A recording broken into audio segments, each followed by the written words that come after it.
If you're watching this in the membership program, you know, the Slack channel, make sure you also put your questions in the YouTube chat, because that's the only thing I'm going to be looking at. I won't be able to look at Slack and also see this. So I will be checking questions periodically throughout, but we'll save most of our questions till the end. Okay. If you're membership program, make sure you put them in there. If you're not in the membership program and you want to be, maybe you sign up for the one-time masterclass, just send an email. We get you taken care of. I'm going to show you this tonight with coding. Some of the coding samples are going to move kind of fast for live presentations, so it'd be hard for me. What I honestly recommend is trying to get the big high-level overview of what we're doing tonight, rather than try to code along maybe step by step with the presentation tonight, because sometimes it's hard to do live. There'll be a replay link emailed out afterward.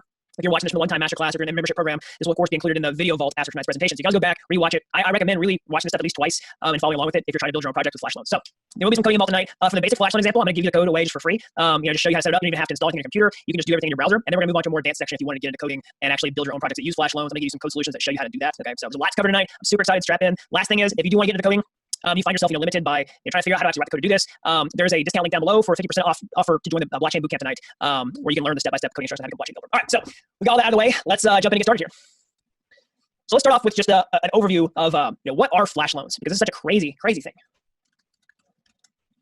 Well, a flash loan, let's just break it down word for word here. So it's a loan. So basically, you're borrowing money. All right, you're borrowing cryptocurrency in this case, and in many cases, you can borrow millions of dollars of cryptocurrency, maybe a lot more than that, like $100 million of cryptocurrency, and you don't actually need any money down in order to do it. Okay, it's called a flash loan because it happens instantly inside of a single transaction. So let me just clarify what this is in case people are brand new. Some of you already understand this concept, but let's just start from the basics, and trust me, we'll move very quickly to advanced topics here. But if you're not a coder, you'll be able to follow along. Just bear with me here. So think about a transaction on top of the blockchain. If you have a blockchain wallet and you just send money around, say you send money I send you money, so me to you. That's a basic transaction, okay?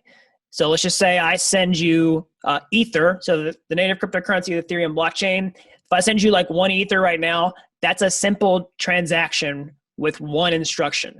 It basically says, take money out of my wallet and put it in your wallet. And whenever that happens, a new transaction will get written to the blockchain. It'll be included into the bundles of records, bundles of transactions called blocks, which are chained together to make up the blockchain. That's what a transaction is. Groups of transactions are blocks that make up the blockchain. A transaction like this is the simplest basic instruction you can do on the blockchain, okay? Just does one thing, just moves money from one account to another. That gets settled in the blockchain, okay? So you can do more complex transactions, okay? So I'll show you an example. Let's see. Pull up an example here on my screen of a complex transaction. So think about a cryptocurrency exchange like Uniswap, for example, okay?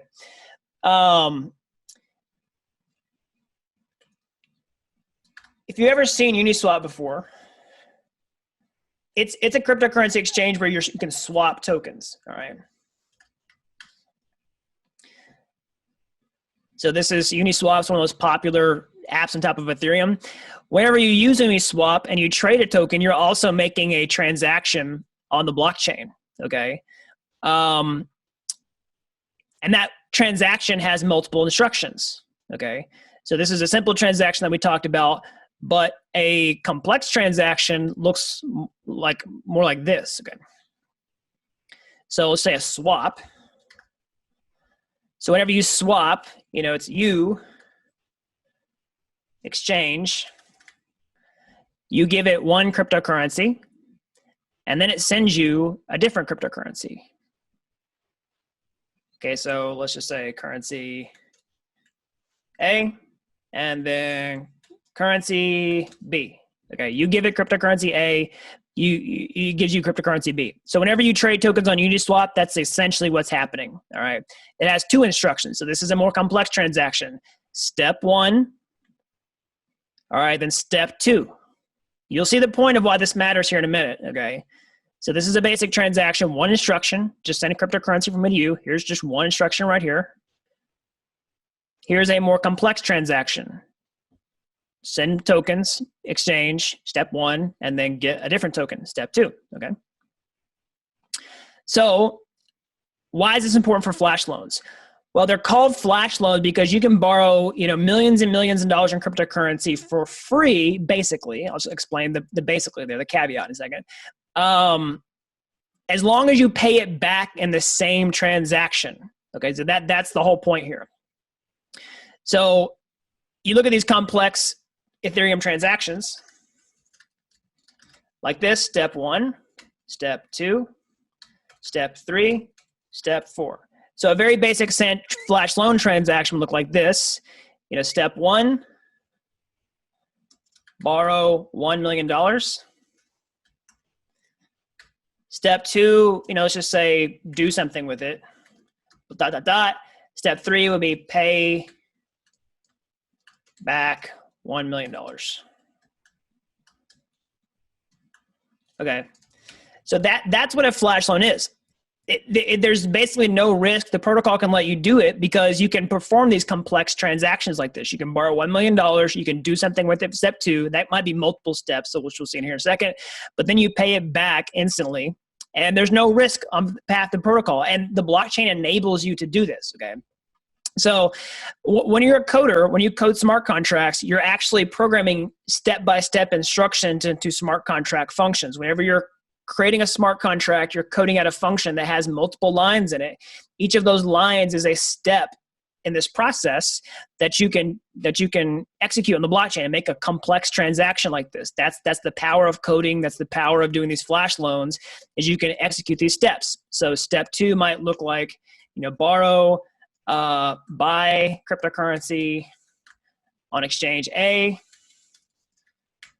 Step 3, of course, add this, sell crypto on exchange B, and then you come away with a profit. That's what an arbitrage transaction is, okay?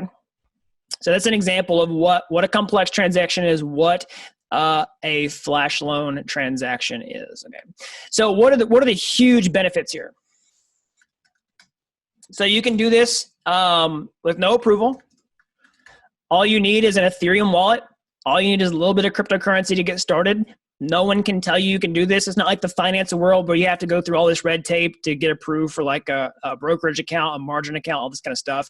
It's nowhere near as dangerous as a margin account, okay, because you don't need any money down. Okay, there's no way you can lose this money. I saw some people worry about this, like, oh my goodness, like if flash loans, people are going to ruin their lives doing these types of things.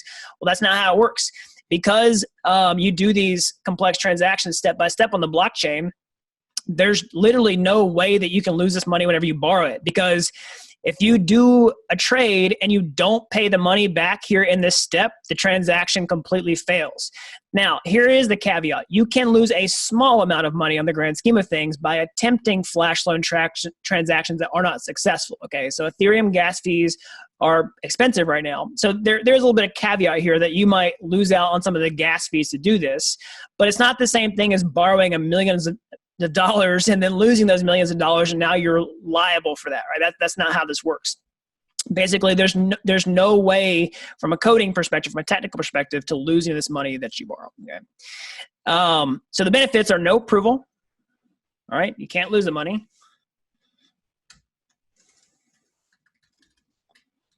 And I'll say near zero fees. So let's say with zero money down, you, of course, do not have to provide any collateral for loan. There are small amounts of fees depending on which flash loan provider that you choose. And the one that I'm going to try to use tonight, it's basically free. It's basically free. I mean, we're talking about like fractions and fractions and fractions and fractions and fractions of a penny that you have to pay in fees in order to do this, okay? Now, of course, you have to pay the Ethereum transaction fees, which are high right now.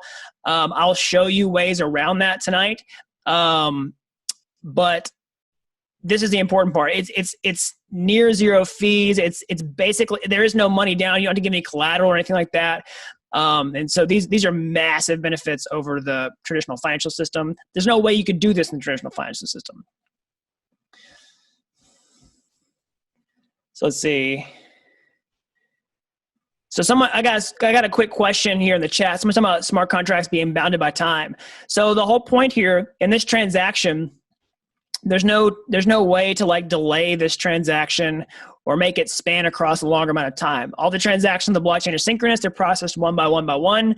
And so you have to execute all these steps in the same transaction, and then the next transaction is processed. That's one of the reasons Ethereum is also a little bit slow right now, because everything is linear like that. So that's a basic overview of what a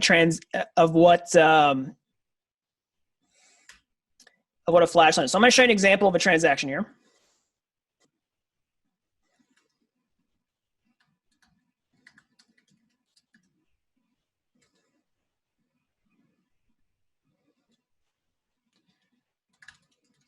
So I'll show you an example of what a transaction looks like, okay? So if you look at like the Uniswap router, this is the smart contract that does a lot of the heavy lifting. Whenever you go to Uniswap and you swap tokens, you can look at pretty much any of these transactions. So I may not actually be able to see them because there's so many bots in here. Let's just see here. I'm going to show you what the complex instructions look like. So whenever you go to Etherscan, this is a blockchain explorer, okay? Yeah, here, look, you can see the different instructions here. You can see that here's a transaction receipt on Etherscan. So this is a block explorer that will show you anytime you make a transaction, you'll get a link to this page. And you can see all the steps that are in here. So you can see tokens are transferred from Uniswap. All right, so $1,400 of wrapped Ether. This is Ethereum cryptocurrency wrapped in a smart contract for USDC, so another cryptocurrency. So there's multiple instructions inside this transaction right here. Okay.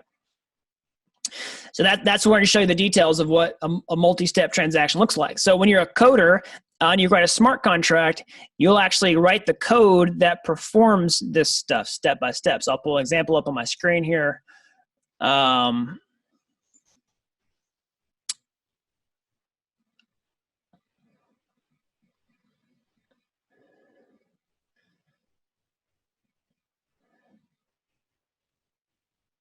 So we'll revisit this in a minute, but this is a really basic abstract example.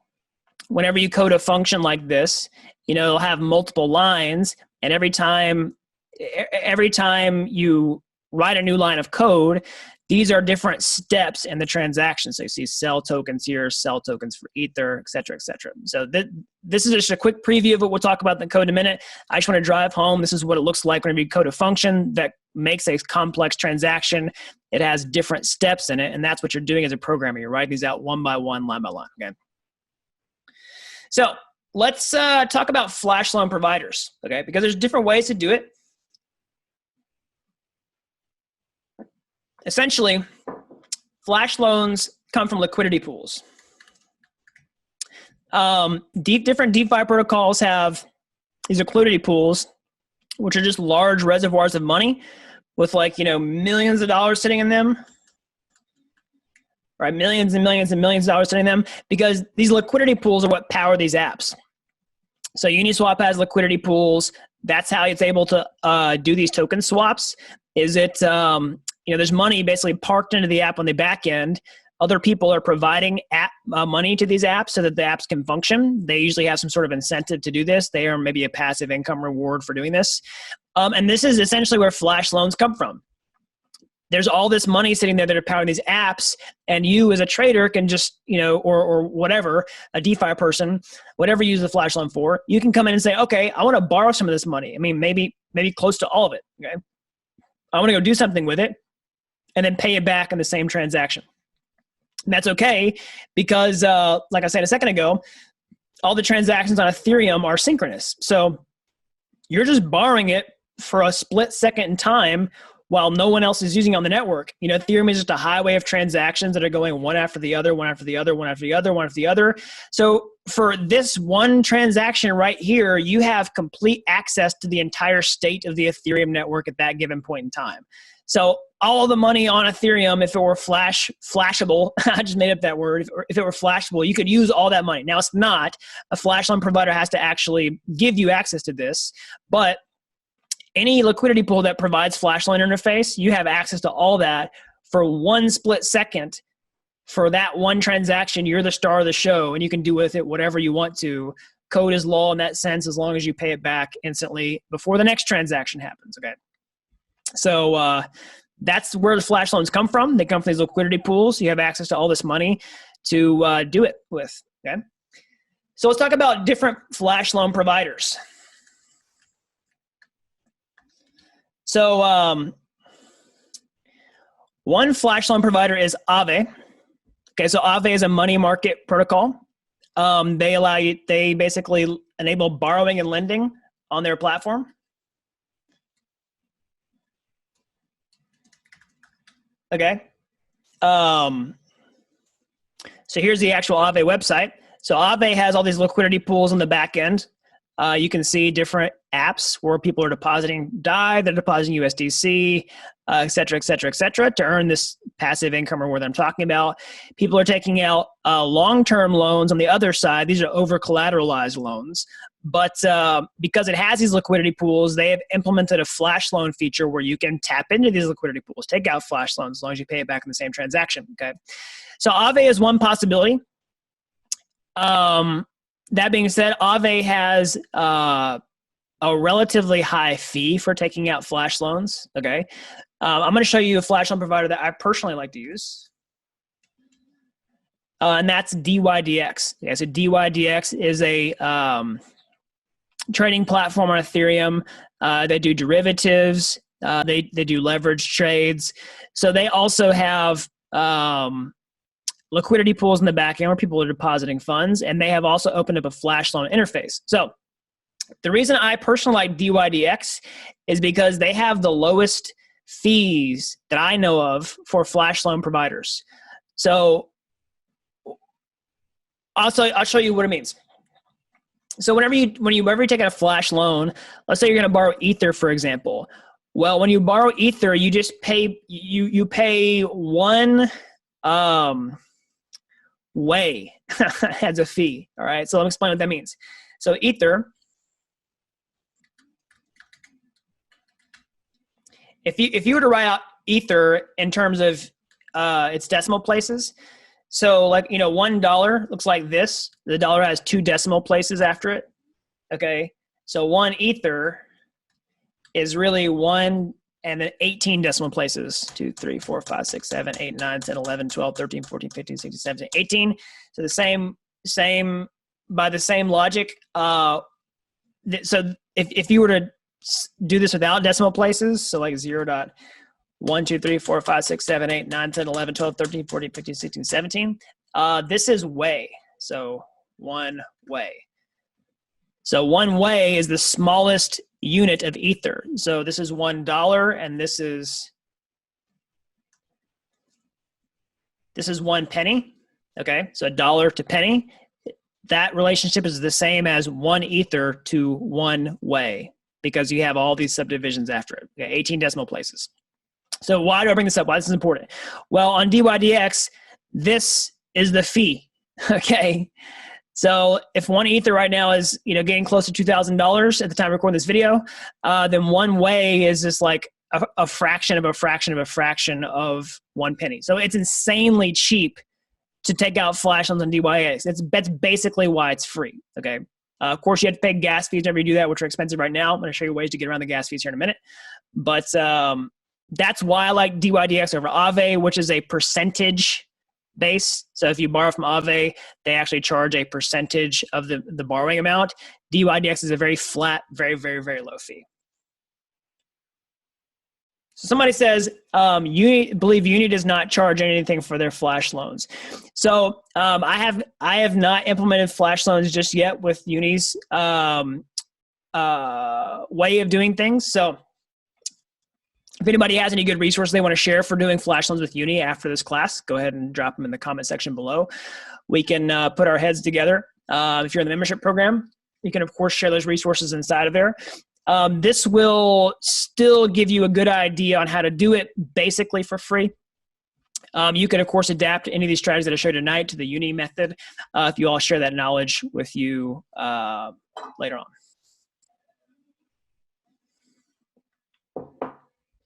So let's actually get into some of the meat here, okay?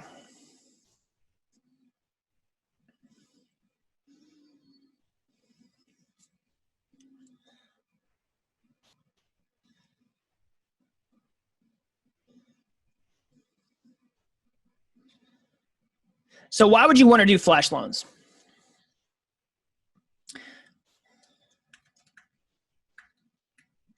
All right, so there are different reasons. There's lots, but I'm going to share with you the most popular ones. The first is for arbitrage trading. All right, so I'll show you what that is.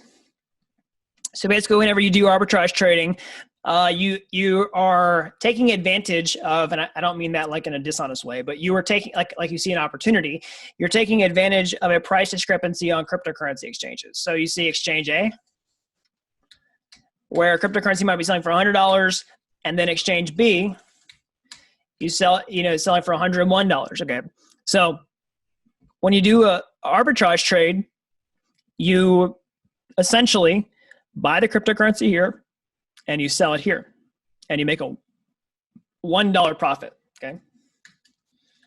Now you might say a $1 profit doesn't sound that good, but what if, this was 1,000 units of that cryptocurrency? So what if there was a $1 difference in the price of, the Uni token, for example, and you could buy 1,000 Uni tokens on one exchange and sell on another. Okay.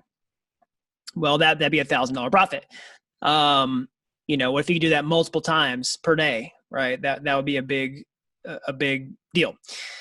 So with Uni, or not just Uni, but so that's an example of arbitrage. Now there's a problem with arbitrage. So if you were going to go do this on a centralized exchange, let's say you saw the price difference on Coinbase and you saw an arbitrage opportunity to go buy it on Coinbase and sell it on Binance. Well, you'd have to, buy it on Coinbase, transfer it off the exchange, move it over to Binance, sell it.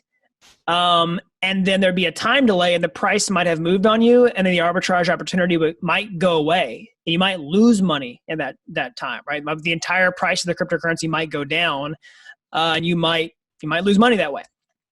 But with flash loans, you can basically take out a flash, all in the same transaction. If you see this opportunity, you can take out a flash loan, take out flash loan. Step 2, buy exchange A for,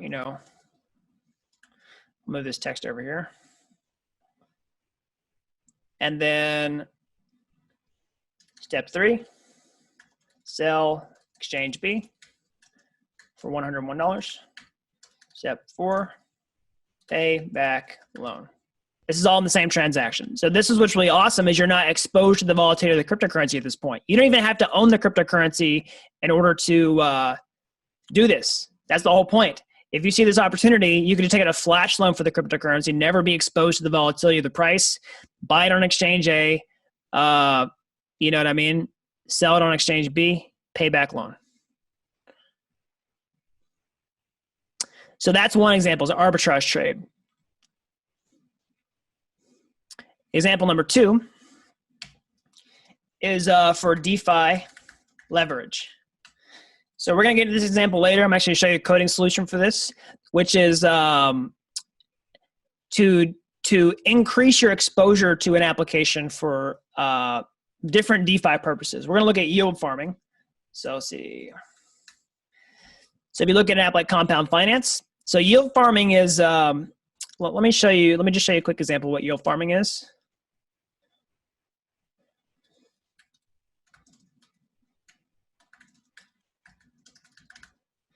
So yield farming, or also say liquidity mining. Maybe liquidity mining. And then we'll say AKA yield farming. Is a DeFi concept where you're providing funds to an application and getting a brand new token in return. Okay. So remember I talked about liquidity pools a minute ago. So this will be a pool. So different people are providing money to this pool. And let's say that you're providing DAI, which is a stable cryptocurrency whose price doesn't change. Okay.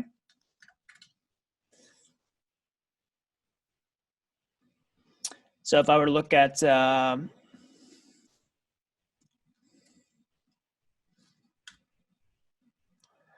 DAI here. So this is DAI. It's a stable cryptocurrency whose price doesn't change. It runs on top of Ethereum. So if you hold DAI in your wallet, this is an Ethereum-based token. So lots of different DeFi apps enable you to put DAI into their application so they can use it.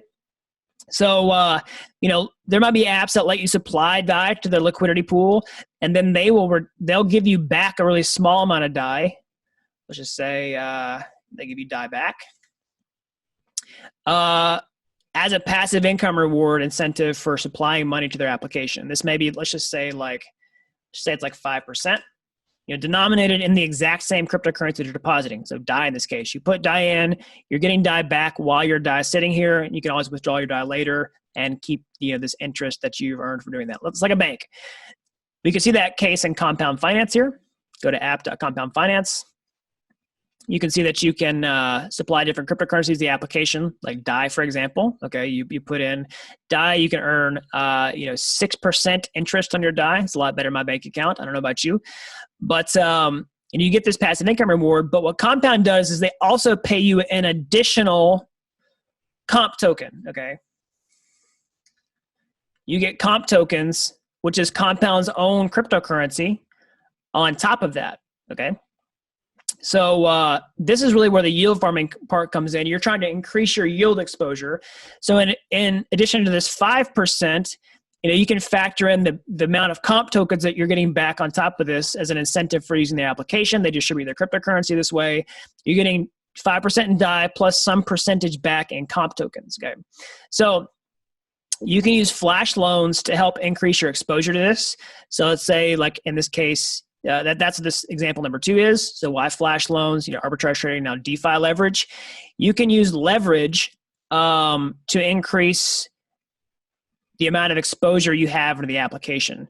So I'll explain this more in depth later, but let's say you have $100 of DAI and you want to put it into Compound Finance. Okay, well, with a flash loan, you can increase that exposure to more like $300 plus. Okay. And then, borrow some money back, pay back the flash loan, and then you're earning these bonus comp tokens, and you're earning more money inside this application than you could without it. Okay, so there's a little risk involved with that. I'll explain all that fully later when I actually show you the code example. But this is an example of using flash loans for DeFi leverage. So the last one, the last popular one is liquidations. So liquidations are essentially helping platforms pay back delinquent loans. All right. So if you look at these applications, you see you can supply money here, borrow money here. All right. Whenever you do it, sorry, I'm gonna take a drink here. And pretty much every DeFi application I can think of, whenever you take out a loan, with the exception of flash loans, of course, whenever you take out a long-term loan, you have to provide some sort of collateral to the platform. They're not just going to trust you to pay the money back, and they have really no way to come after you if you don't pay it back, other than just keeping your collateral on top of the platform. So if you want to take out a loan over here, you must deposit some cryptocurrency first, and all these cases, you have to deposit more cryptocurrency than you currently own. More cryptocurrency than you want to borrow. So if you want to borrow let's take 2 coins that are worth the exact same amount, basically. So like DAI and USDC are both pegged to the US dollar. So if you wanted to borrow USDC and you deposit 100 DAI, you can only borrow 75 USDC. So you always are borrowing less than you're depositing. People do it for trading, et cetera, et cetera. So,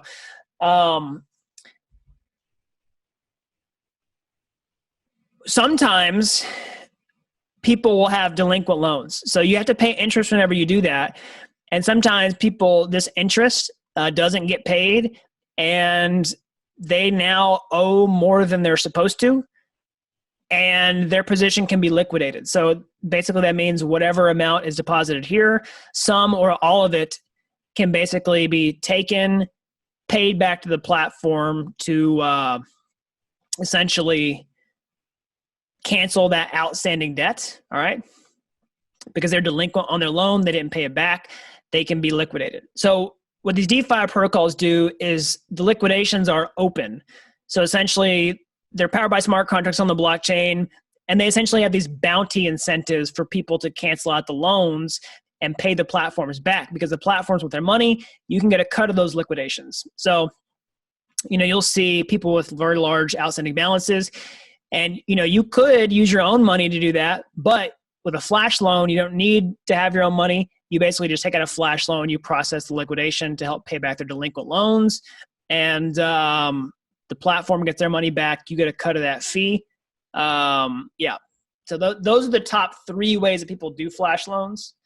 I want to cover all those use cases kind of, one by one. There's definitely a lot more, but those are the 3 main ones. So I'm going to answer a couple quick questions here. See them in the chat. Someone says, do you need to be registered with the different exchanges you want to work with? So these are all decentralized exchanges. So they're powered by smart contracts on top of the blockchain. That's the beauty of DEXs, is you do not have to register. They are, there's no KYC. There's no red tape. As long as you have access to the blockchain, as long as you have a wallet with cryptocurrency in it, you can do this. No registration required. So will the transaction fail if exchange B is less than exchange A? Yes, it'll fail. If the arbitrage is not profitable, then the transaction will fail. Can you program not to perform transaction if it's not profitable? Yeah, the blockchain won't let you do the print transaction if it's not profitable. And then this is the same thing as staking. So some people call this staking. It's not really the same thing as staking. Staking is really about putting your assets to use, like on a native blockchain network, like Ethereum, for example. This is a little bit different. All right, so let's move on here. Great questions, by the way.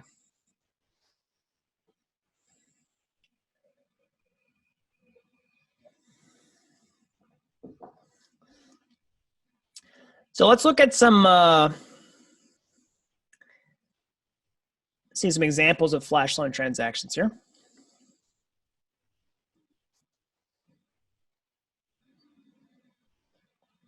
I'll actually show you an example of a profitable flash loan transaction. Give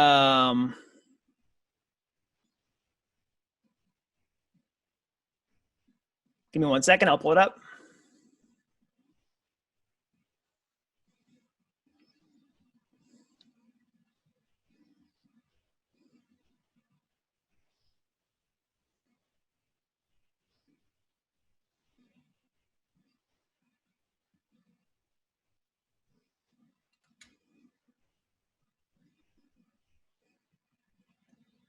Okay, so here's an example of profitable flash loan transaction. Of course, I've blacked this out.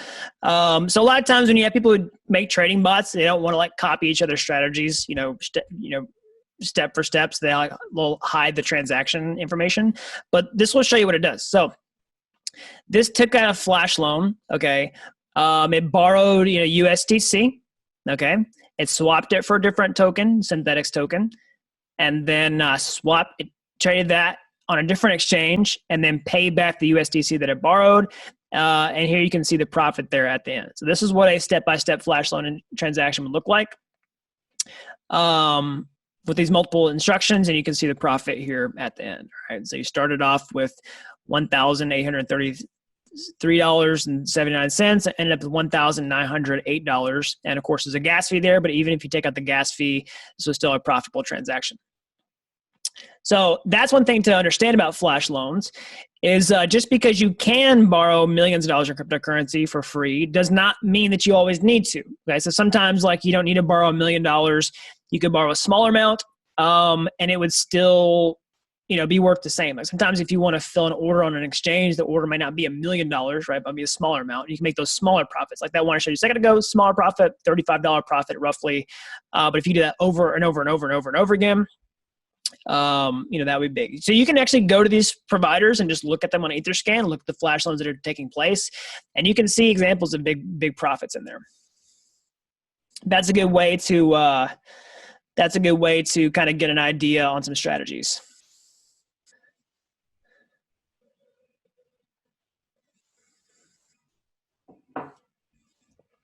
All right, so let's look at let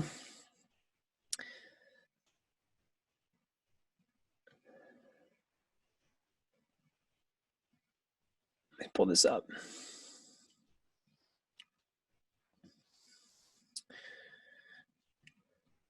Let's look at some different strategies for actually doing flash loans. Let's get our hands dirty. I'm going to show you some of this stuff in real time, okay? Let's see, sorry.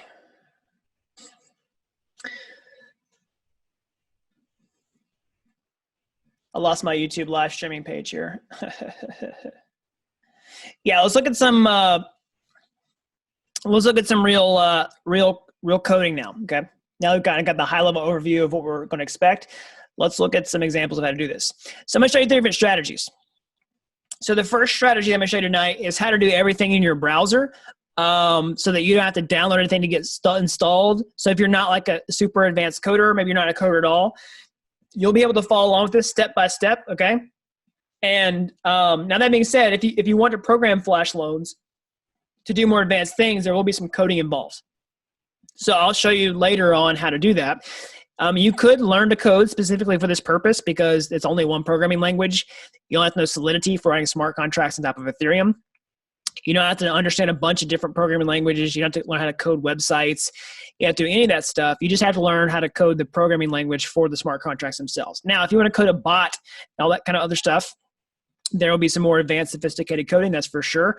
We have a full trading bot solution inside of the Blockchain Mastery membership program, so you can definitely join that if you're not a member already.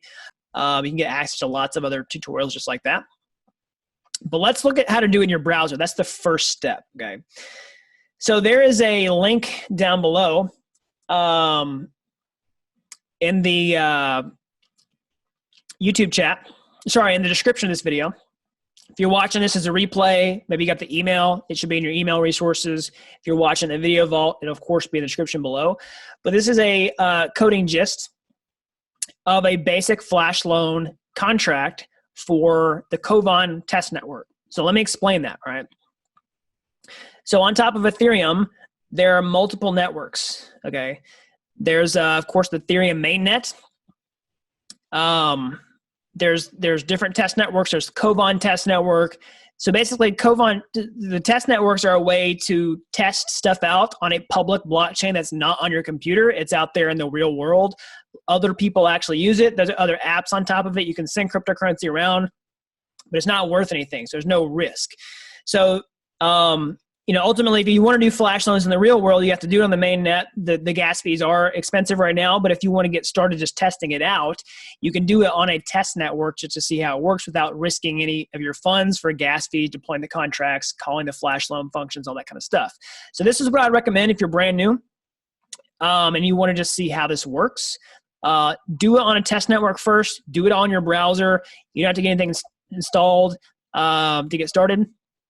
You just go take a look at this coding instruction here, or this coding solution, so Flash Loan Kovan, okay? And you only need a few things to get started. The first is some Ether. So the first is an Ethereum wallet. So I have MetaMask running here. This is an Ethereum wallet. This lets you connect to the blockchain. You can just Google MetaMask in the Google Chrome store, and you can install it, set up your wallet. I'm not going to go through all the instructions here on screen. I've done it in plenty of other tutorials. Go check those out. But it's pretty straightforward. You just set it up. You get a brand new address here. Okay. And then you're going to want to change that network over to the Kovan test network. Okay. This changes networks over to Kovan. This is the test network, the test blockchain, where you don't have to risk real funds. So the next thing you want to do is get some test Ether. So you need some cryptocurrency in your wallet to do this. So if you're going to do this on the main Ethereum network, and the instructions are the exact same, you would buy some Ether on an exchange like Coinbase, for example, transfer it to your MetaMask wallet. We're going to get some cryptocurrency for free since this is a test network. Okay, so Kovan test network. So you can look at, this is faucet.kovan, Kovan, .network.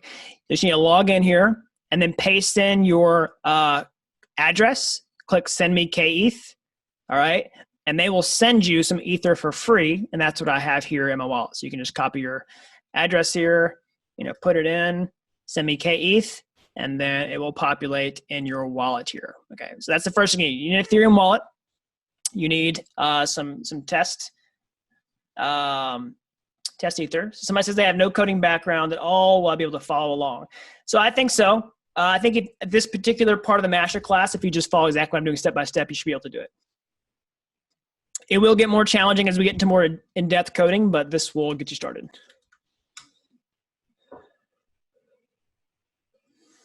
All right, so next what we want to do is head on over to remix.ethereum.org.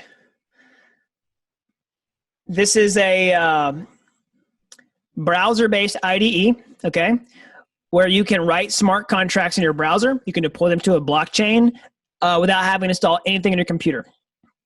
So it's put out by the Ethereum Foundation. It's really nice online code editor and IDE, okay? So when you go over here, you can see this folder here. It's called contracts. You can expand that and do new file, okay? We're gonna create a new contract down here. We're gonna call it Flash, capital F Flash, capital L loan, capital K Kovan.sol. That's the file extension for Solidity. You can see the exact same file name here inside this GitHub gist. So I'm gonna click raw on here. What that does is it gives you just a raw version of your source code, so you don't have all the other web page information on there. We're gonna copy that, go back to Remix, and then paste it in, all right? And now what you've done is you've copied and pasted all the Solidity source code for this Flash loan contract, okay? So this coding language here that you're looking at is Solidity. So this is the language for writing Ethereum smart contracts. You can see it's just kind of gone crazy here. There we go, awesome. You can see Pragma Solidity is the version at the top, 0.50. You can see our basic contract here. So contract Flash Loan Kovan is a DYDX Flash loan. So this is a template that you can customize for yourself. This basically has all the Flash loan infrastructure wired up into it. If you don't understand all this code in here, that's okay. You don't really need to understand that much about what this other code is, like this DYDX Flash loan contract. You don't really need to understand what's happening inside of here. To tell you the truth, I don't understand every single instruction inside of here. Not that I am incapable of that. It's just I don't really care about looking at every single step and seeing what it does. I just know that this is how you take out a DYDX Flash loan. You need this contract here. You need this contract. You need that contract. And then you plug it in here by saying Flash loan contract is DYDX Flash loan contracts. This is Solidity inheritance, okay? So it really just has three main things that you want to watch out for, okay? Let's just, I'll explain it now. It has the let's just go ahead and compile and deploy it. We don't have to go through all the code yet. I'll show you the code in a minute. Let's not get bogged down in the details. You've copied and pasted the code in here. You just want to run it. The next step is to go here to compile. Change the compiler version back to 0.5.16. That's the next important step. Language is Solidity. Compiler default version, click compile. Okay. And then you want to you want to change the contract to Flash Loan Kovan. Select Flash Loan Kovan, okay. And then, actually that doesn't matter here, sorry. Let's do it here. Go to this deploy and run transactions tab here, the little Ethereum logo. Select Flash Loan Kovan. And then click change the environment. So what you're going to do is you're going to connect to your MetaMask, because by default, Remix just uses a fake blockchain in your browser.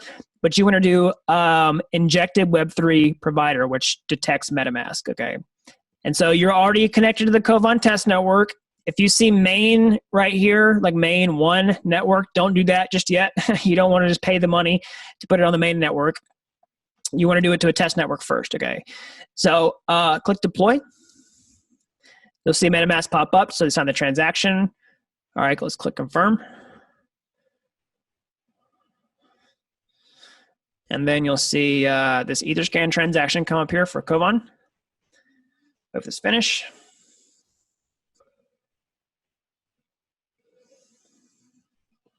Oh, actually, I missed a step. Okay. So my fault, everybody. I forgot one more step. When you're deploying it, let's just go ahead and cancel this. All right. When you're deploying it, you actually want to send in some Ether. Okay. So here's why.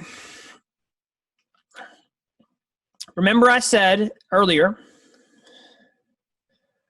whenever you take out a Flashloan, you pay a really small fee. All right. So, 1 Ether and then like 1 way, a really small fee. So we need some cryptocurrency in the contract to pay the fees. Okay.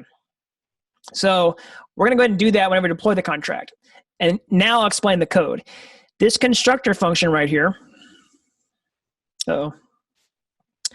This constructor function right here is a special function that gets run whenever the smart contract is deployed to the blockchain.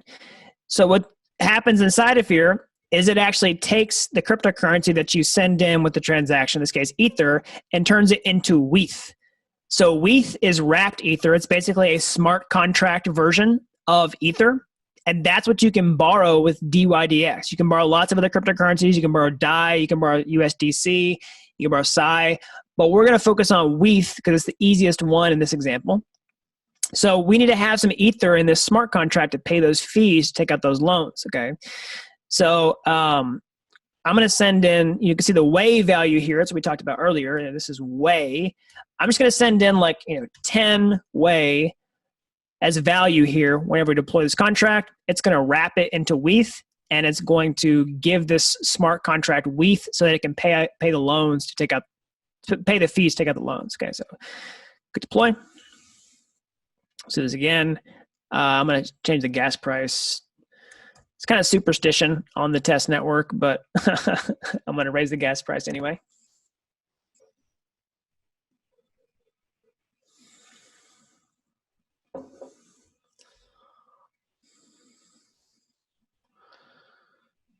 Okay, so it worked. You see the contract was created here, and you can see that 10 way was transferred. All right. So now I'll show you how to actually take out the Flashloan. Okay. So let's expand this function here. So this is get Flashloan. That's what this function is here. So if you want to get a Flashloan, this is the function that you call. So this is the code here. This is how we call it in Remix. You need to tell it which token you want to provide. Okay, so if you scroll up, you see in the Flashloan configuration that there are 4 cryptocurrencies supported here. There's WETH, which is the one I just talked about a second ago. It's the wrapped version of Ether. It's the smart contract version of the Ethereum cryptocurrency, or Ether. There's Psi, which is single collateral DAI. It's the old version of DAI. There's regular DAI, and there's USDC. All right, so USDC is the other stable coin that I talked about. So we're going to do, you need to tell which token you want to provide. So we're going to do WETH, like I talked about. All right, so we're going to reveal the WETH address here. You could copy it from the code, or you can just call this function and it'll tell you what it is. And we're just going to borrow, like 100 way. So this is an important thing to note. Whenever I do 100, it's not actually 100 Ether. It's just 100 way. So we're just going to do this to test it out. All right. Click confirm. I should have made it faster. I think it worked anyway. So it's pending.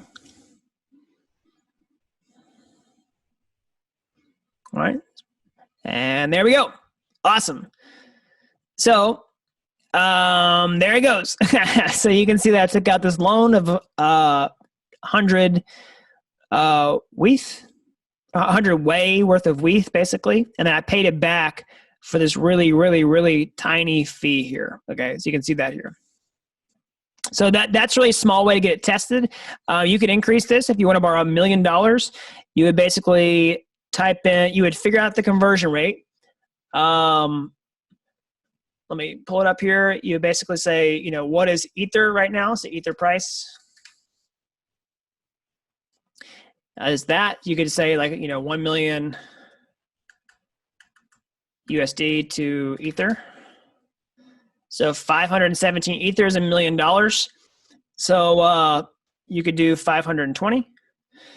But if you do that, you have to follow by 18 decimal places. Because remember, Solidity does not deal with decimal places. So you have to express everything in whole numbers. So remember I'm talking about all this way values? You have to do 18 decimals after the zero. So 520 followed by 1, 2, 3, 4, 5, 6, 7, 8, 9, 10, 11, 12, 13, 14, 15, 16, 17, 18. Now, I'm going to give you a heads up.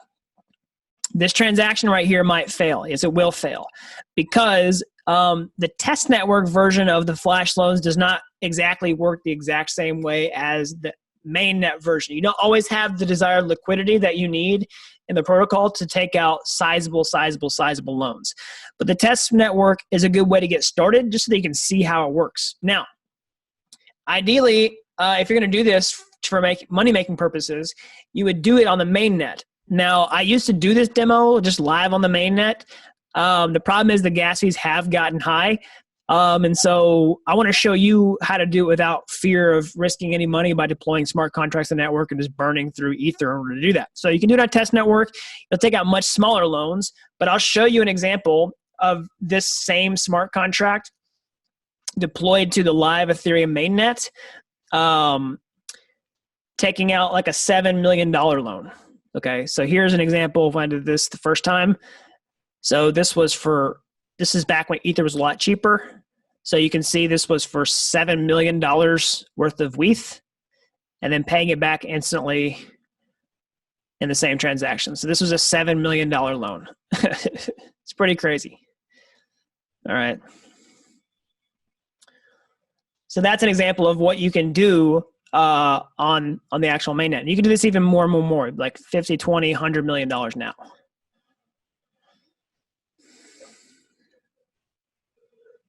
So one thing I want to talk about. So this is a template. So the other thing is, this is a template. So all you're doing in this template is just getting the Flashloan. You're not doing anything with it. So it's like, okay, cool. It's just like a party trick. Well, that's okay. It's good to get started just by seeing the basics of how the code works. That's how you do it a lot with coding and engineering, is you get the basics done first, and then you start adding complexity. Because I don't want to throw you in and say, here's a bunch of code for a Flashloan if you can't even do the basic Flashloan to get started with in the first place. Okay. So, we basically did this. We just took out the Flashloan and we paid it back. Okay. We didn't do any of these steps inside of here. So how would you do these steps inside of here? Well, I'm going to show you exactly where that code goes. So this is a template that you can customize. So here's the constructor function. We talked about that. Here's the get Flashloan function that we just called a second ago, where you give it the token and the amount. Well, your smart contract, because it's a DYDX Flashloan, has to implement a very specific interface, which is this right here. And it uses something called a callback function. So essentially, you call this function, and then the DYDX smart contracts executes this callback function on your particular smart contract. You have to implement this, because then their smart contract says, okay, I've given you the money. Now you have to do this. Okay, so we're going to see this wired up, but basically, you just program all of your instructions here. Okay, so this, like literally, this is the template. And if you're going to write extra code, all you really have to do is program the use money here. Okay, use money here. This is where you would execute those extra instructions of, buy on exchange A, sell on exchange B. Okay. So I'm going to show you some examples of this type of stuff here in a second, but I just want to walk you through each part of the complexity so it gets more and more advanced, so that you just start off with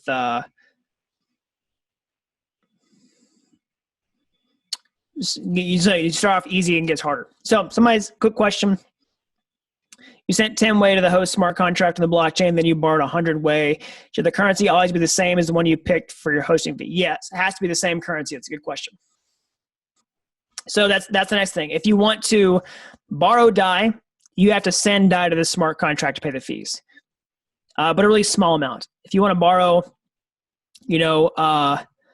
USDC, your contract has to hold USDC. If you borrow Psi, which is the old version of DAI, you have to do it that way. Somebody says my remix have a deploy function. That's a good question. So you might have to go to plugins down here and search for deploy or run transaction. Or just go to the plugin manager, search for deploy, and it should come up.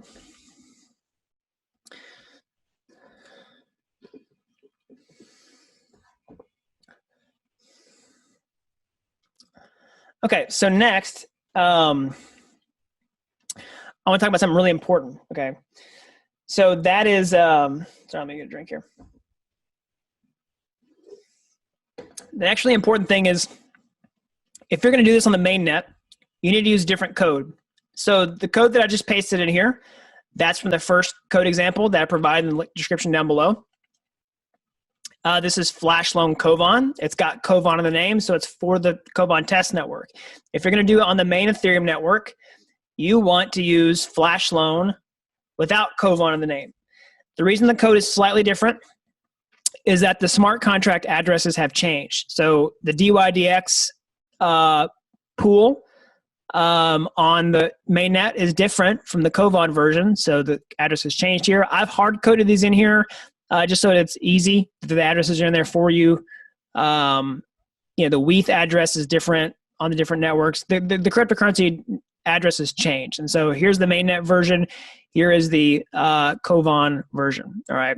If you're going to do it on the mainnet, you actually have to hold the real cryptocurrencies in your wallet. Again, you have to go buy some from Coinbase or Binance, wherever, transfer it to the contract, swap it on Uniswap, whatever you need to do to get it in there. So if you're going to do it on the mainnet, you need to use different code. I recommend just copying and pasting the code in here with everything. Okay. So that's the basics. So let's look at some examples of a more advanced Flashloan if you're going to actually get into coding. So before I do that, let's look at a simple explanation of like source code for what arbitrage might look like. So before we get too advanced. So, of course, this has a bunch of different code inside of it. So I want to take away a lot of the scary code and look at some pseudo codes. This is code that doesn't actually work. Okay, it's just trying to show you, trying to communicate what code does rather than actually work on a blockchain.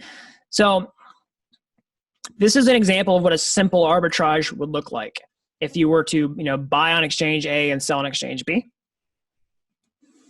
It would look something like this. Okay, so basically, you'd have the address to exchange one, like Kyber. Uniswap might be the other example, and your token might be Psi, single collateral DAI. You basically code this like an arb function, which would basically take out some tokens. It would approve them to be spent on exchange one, and then it would sell the tokens on exchange one. Okay, get ETH, and then exchange ETH for the other token on exchange too. This is what a simple arbitrage looks. It's just a buy and a sell on one exchange and then to another. And of course, you have to approve it before that happens. So I'll leave that for you all to just see a high-level overview of what a simple arb would look like. Of course, doing it for real would be more complex than that, but the whole point of this is to show you what it would look like from a simple coding perspective before we get more complex. And so now we're about to get complex. So if you're new to coding, you should be able to follow everything up to this point step by step. As long as you slow down and kind of really slowly digest everything, it should work. Now, the next part's going to get a little harder. Now, if you're new to coding, I don't want to scare you away. You can definitely learn this. It's just going to take a little more work. So if you are a coder already, you're going to pick this up a little bit faster than somebody's brand new. But I don't want to discourage you or scare you away at all. If anything, I want to encourage you that you can probably do this if you stick with it. But it's going to get a little more advanced in this next part. So for the next part, we're going to look at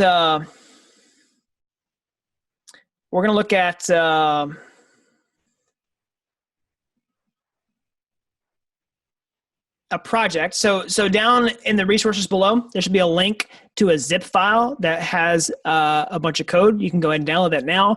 Again, it might be hard to get this set up and follow my step-by-step instruction while doing this live. But this is going to be a Flashloan example that's wired up, fully ready to go. It's actually going to do an applied Flashloan that does something for real on the mainnet. Okay. It's not just a template. It uses the template that we've done here tonight, but it customizes it and shows you a full code solution of how you might use a Flashloan in the real world on the real Ethereum mainnet to get a real benefit. Okay. So go ahead and download that. There should be a link down in the description below. Go ahead and unzip it.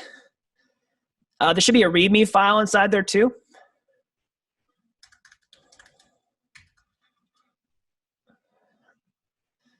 The README file will have these instructions. Let's just go ahead and kill this. So this is the project. It's a truffle project, which is just a framework for writing Ethereum smart contracts. We'll go ahead and run this.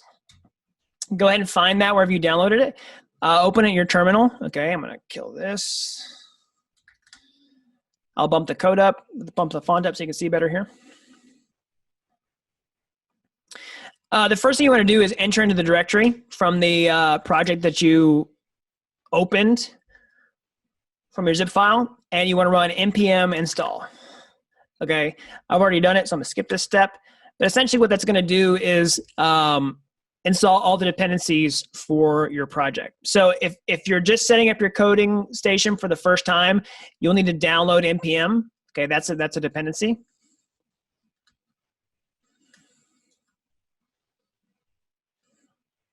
So you want to download Node.js.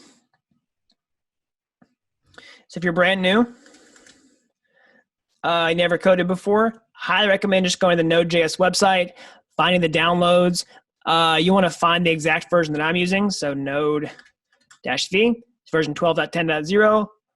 Go to Node.js website. There's literally nodejs.org. Just find 12.10.0, download it, and then enter that directory and do npm install. Okay. So I've already done it. I'm going to skip that. The next thing you want to do is install Truffle. Okay. So Truffle is a smart contract development framework. So it lets you write smart contracts, write tests for them to put them on a blockchain, et cetera, et cetera. So I'll just show you the Truffle website here. So this is Truffle Suite. Okay. That's what we're using tonight. You can install Truffle with npm that you just installed a second ago. So npm install --g Truffle. And then do version 5.1.67. Just like that. So I've already done it. I'm going to skip it for now. But that's the exact command that you would run. Okay, so the next thing is we're going to download something called Ganache CLI. So what is that? Somebody says, if npm is, sorry, quick questions. If npm is installed globally, do I need to install it locally? Should be fine. Where do I find that? So I'm not sure exactly what they're looking for.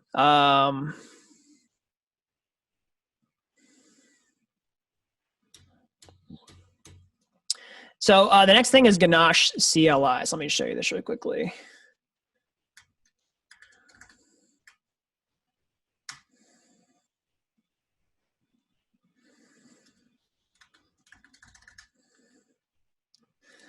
So the cool thing about this, and this is kind of the secret sauce of tonight, is Ganache CLI.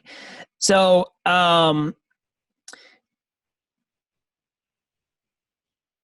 Ganache is a test blockchain. So sometimes when you're developing smart contracts, you need a place to put them and run them. And Ganache is a way to do that. So it's a blockchain you install on your computer where you can just download and install it. Okay, so here's, if you've done it in my other tutorials before, you've probably seen Ganache like this. This is the Ganache GUI version. So Ganache GUI, graphical user interface. Ganache also has a command line version, Ganache CLI, which you can run from your terminal. Okay, so that's what we're going to use tonight. You'll see why here in a second. But do npm install -G, Ganache CLI, Ganache-CLI. You can just pause the video, look at this on my computer. You can also see your README instructions. Okay, Ganache CLI. So I've already done that. I'm going to skip it. Whenever that finishes, you'll have a test blockchain running on your computer. So why are we using Ganache CLI? Well, I'm going to tell you. So Ganache CLI has a special feature that lets you write smart contracts and run tests and deploy your contracts against the main Ethereum network without risking any really cryptocurrency. Okay, so I'll show you what I mean by that.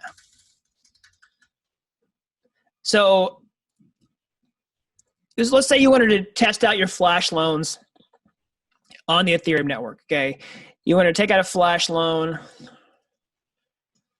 So it requires you to be able to talk to a bunch of different applications. So like DYDX, you have to know about the DAI cryptocurrency smart contracts if you're borrowing DAI. If you're borrowing DAI from DYDX, you need to know about the DYDX smart contracts. You know about DAI. Let's say you're performing an arbitrage between Uniswap and SushiSwap. These are all smart contracts that all have addresses, okay? And the Ethereum network all has state, like DYDX has a certain amount of money in it. DAI has a certain number of users connected to it. Uniswap has a certain number of tokens connected to it. So does SushiSwap. You have to know all about all this stuff on top of the Ethereum network. So if you're really going to test out Flashloan implementations, there's a lot of stuff that your app needs to connect to.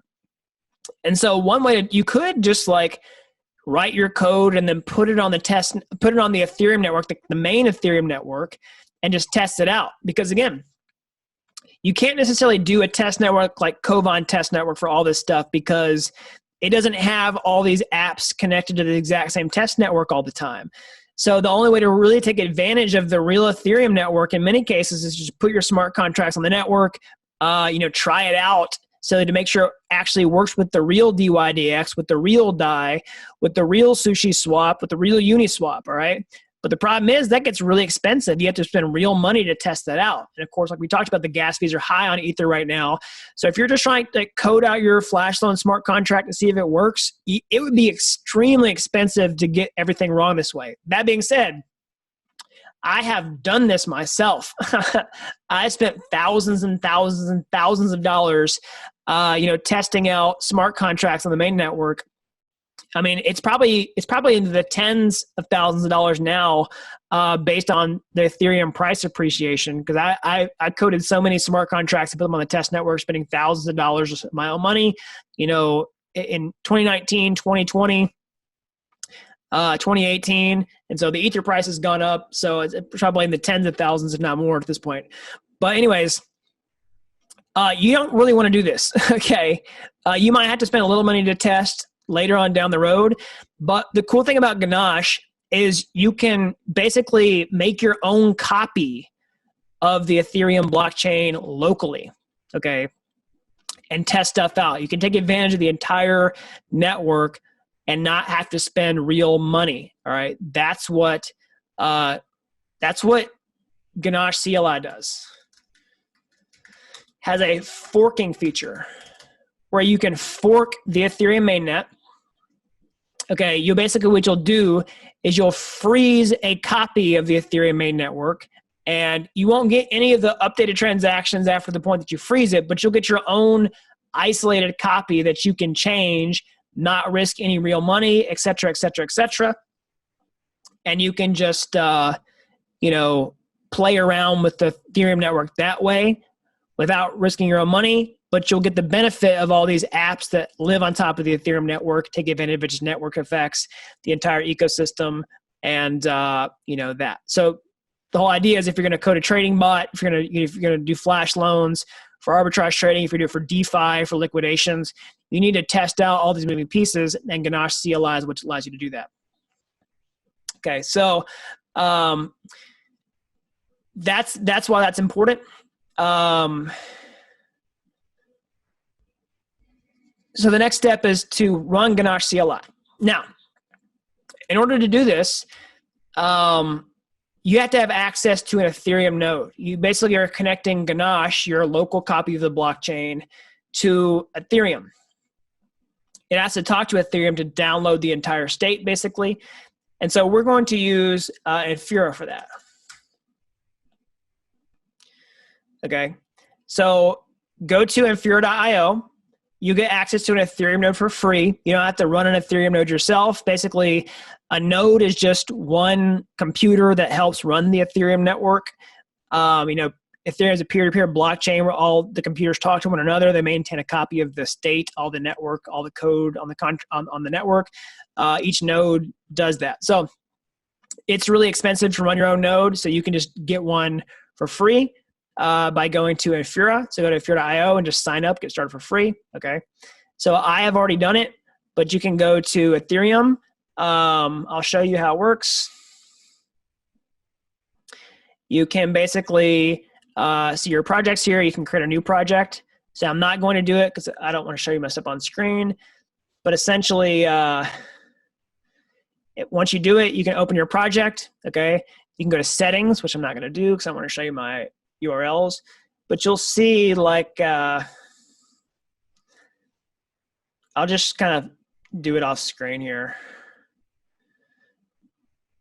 I'm going to zoom it in. You can't see the entire thing, but you'll see a URL inside of here. It's, of course, mine zoomed in. You'll see like mainnet.infura.io/v3/ your API key. I've just sort of, chopped mine off here so you can't see it. So you want to copy this, basically the entire thing, and then save it for safekeeping. And you'll want to paste it into this command here. You see this? This is how we're going to run Ganache CLI. So we'll copy it, and then we'll paste it in.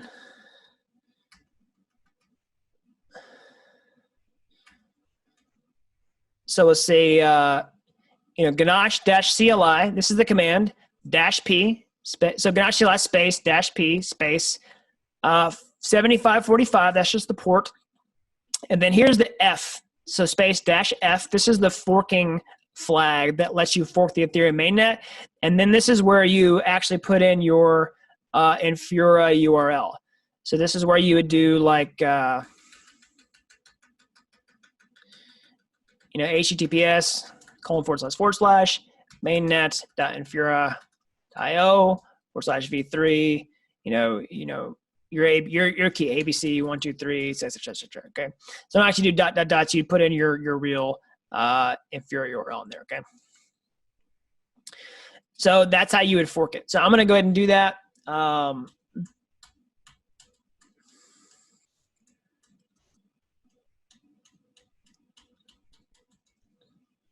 I'm starting my screen so you can't actually see my API key.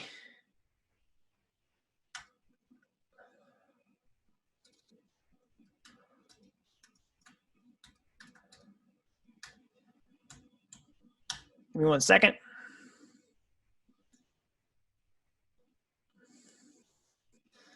All right.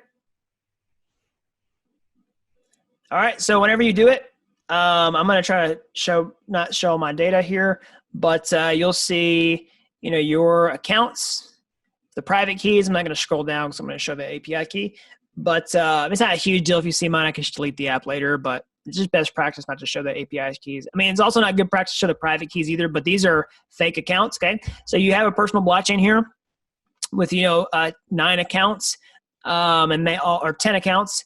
And they all have private keys here. Of course, not great to show the private keys on screen, but this is like your username on the blockchain. This is like your password, okay?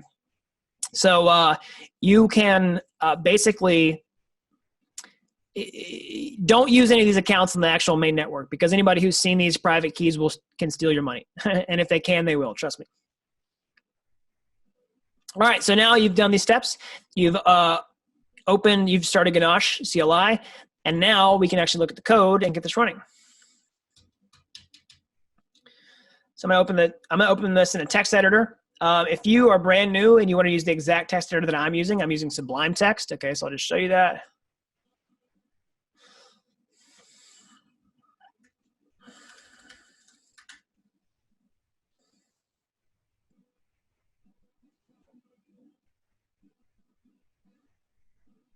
So this is Sublime Text. You can just Google it, sublimetext.com. You can download it. That's exactly what I used. Okay.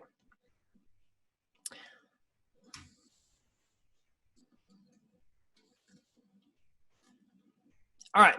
So let's look at the project here. Okay, a quick tour. If you go to, it's got several stuff inside of here. Let's look at the code though. You go source contracts.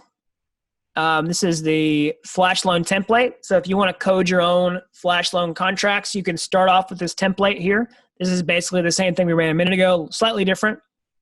But, basically you can code your logic for a Flashloan inside of here. So if you want to get your hands dirty, basically backspace all this, and you write your code here. Okay? So that's a starter kit for you to use to let your imagination run wild and code your own flash loans. So here is a example of a flash loan using DYDX that actually implements a flash loan to do something for real in the real world. Okay, so you can of course see the constructor here that we saw earlier. You can see the flash loan function earlier, and then some other functions that we've done a minute ago. Okay. So I'm not going to go through all this right now, step by step. You'll see that here in a minute. Of course, there's an in-depth video on this for the DeFi masterclass inside of the video vault if you want to go check that out for your membership program. So I'll give you a high-level overview of what this does. So this does exactly what I was talking about earlier, where we use flash loans for leverage and yield farming. Okay, this second example right here, DeFi leverage. Okay, so this goes back to, this is a real implementation, a real world implement. I've done this on the mainnet for real, live in production, where you can increase your exposure in liquidity mining with comp tokens. Okay, so I'll show you how it works. So if you go to the app for Compound Finance, all right, let's refresh the page here.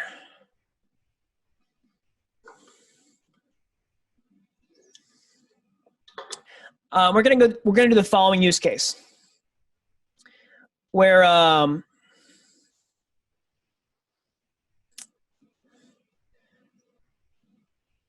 basically we're gonna deposit DAI into the platform, okay, and then we're gonna earn, of course, interest for doing that, and we're going to turn around and borrow DAI, but we're gonna earn comp tokens all at the same time. So I'll show you the exact steps that we're going to do. So step one, we're going to, well, let's not do a step. You'll see the steps. We're going to take out, well, step one is we're going to send DAI to contract. We'll say $100 in DAI. Let's do this, send to contract, okay?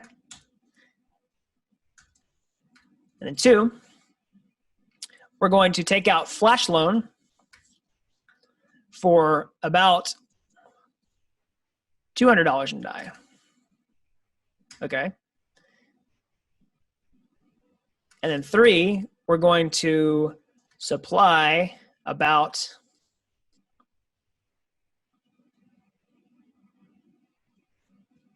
let's hold on a second here.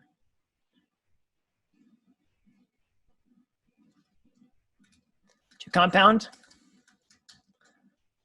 And then we're going to turn around and borrow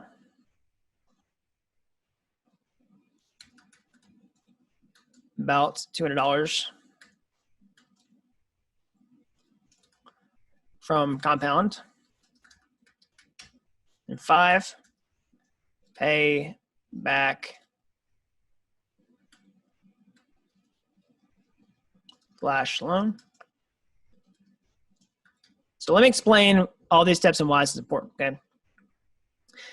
So basically, this lets you increase your exposure to compound finance. So I'll show you a calculator. So if I deposit $100 worth of DAI into compound finance, I can now turn around and borrow 75% of that with any of these other cryptocurrencies that are over here, okay? So compound has has, I believe it's 75% collateralization factor. I think I spelled that wrong. But the whole idea is you have to lock up.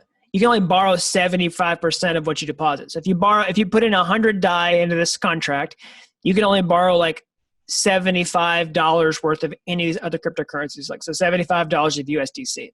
Okay. So if you do this to the Compound interface, you wouldn't be able to turn around and borrow DAI through the interface as well. You have to actually have access to the smart contract itself. So you have to be a coder, talk to the smart contract directly without the website. So you couldn't, through the application here, just deposit DAI and then turn around and borrow. You couldn't deposit $100 worth of DAI and then turn around and, withdraw $75 worth of DAI. They wouldn't let you do that through the interface here, but you could, of course, do it on the smart contracts if you had access to the blockchain itself, which you do as a coder here. And then Compound doesn't care. I've talked to people at Compound Finance. It's not like this is illegal or that they don't want you to do it or anything. They're not going to make it easy for you to do it inside the interface, but, I mean, they full well know that coders are doing this in the back end. It's not like a problem for them or anything. Okay. So basically, you could sit there and do that with your own money. Or you and so when you do that, like I'll show you the calculator for this. There's a calculator down in the description below that'll help you calculate your yield farming returns. Okay, so essentially, if you deposit DAI, let's say you put in 100 DAI. Okay, calculate your comp distribution. Hope this calculator's working. It was working when I checked it before. Oh no, it's not working. Sorry, everybody. So I guess disregard this. Let's just try with a different one. Nah, it's all broken. Okay, sorry. But the whole point here is that you're going to earn comp tokens. So how Compound Finance works is if you supply DAI and you also borrow DAI. There's two different ways to do this. Whenever you supply DAI, of course, you get comp tokens for doing that. But whenever you borrow DAI, you also get comp tokens for doing that. So you can supply and then borrow, and you're getting bonus comp tokens for doing that. Now, you're paying interest to borrow money, and you are earning interest to supply, but these two things basically cancel one another out, okay? And you can earn bonus comp tokens for doing this. Now, that being said, there is some risk involved with the strategy. So if the interest rates change and something goes wrong with this, maybe your borrow APY goes up too much and it creeps into this, you can actually lose money with this strategy. Okay, so you got to be very careful with this. This full disclosure, full disclaimer. Be very, very, very, very careful if you decide to do this with real money out in the real world, because you can lose money with this. Not with the flash loan, but if something goes wrong with your borrow here, you can get liquidated on your initial deposit here. So there is some risk with this, but I do want to show you a real world implementation of a flash loan that's very easy for you to reproduce on your own, which is this, and you can reproduce it risk free with the code I'm going to show you here in a minute, because you don't have to actually do it with real money. But if you're going to do this in the real world, leverage yield farming, there is risk involved because you can face liquidation. All right, I just want to hammer that over and over and over and over again, because I don't want people to go in here and deposit their money and then lose it. Okay, so, but it's the easiest code example to illustrate flash loans in real time. Just know that if you cross this collateralization factor, you can get liquidated. But now I'm going to show you how the coding example works. I wish I could show you the calculator. For some reason, that calculator website's not working anymore. But I'll show you how it works in the flash loan. So go back to your leverage yield farm here. This is basically a coding solution. You can see the flash loan here. So what it does, if you go to the top of the file, it pulls in all the code for the Compound Finance smart contracts. See the comptroller here. See all the addresses, CDI. We'll explain the code here in a second, but let's just run it. Let's just observe it in real time, and then we can go through and see what happens, okay? So we're going to run a test. If you go to your project here, you go to tests. You go to test number 1. So this is the leverage yield farm. So basically, this is JavaScript, but it's essentially just a script that performs some actions. Okay, we're going to go see what those actions are, but you can just run these against your Ganache CLI. So you have this copy here. I guess I showed you my API key, whatever. I'll just delete the app later. You can write tests against the actual forked mainnet against Ganache like this. Just say truffle test. And we'll see the Flashloan happen in real time. We'll see each step in the transaction take place. And we'll watch this coding solution happen in real time. So you'll see some warnings here. That's okay. It's not ideal, but don't worry about the warnings. The code's actually working. It's just telling you to change some things, but it's not a big deal.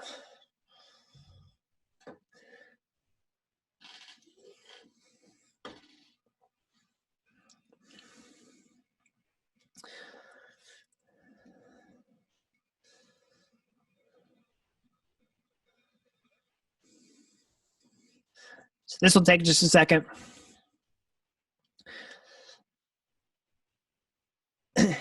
So it's actually waiting. The test waits on purpose. It waits for 10 seconds so that you can watch the interest actually accrue. And then boom, there we go. Awesome. So I'll show you how the test works. So what it does is it actually calls the functions. So if you're a coder, you'll probably understand this as we step through. If you're not a coder, you'll have to just kind of bear with us here. I encourage you to read through the code. It reads like English. You can kind of see how it works. But this is the test code. So what we do is we set it up, okay? What it does is it gets the DAI smart contract here. We have the Money Legos library pulled in here. This is the Money Legos. It gets the Uniswap contract, okay?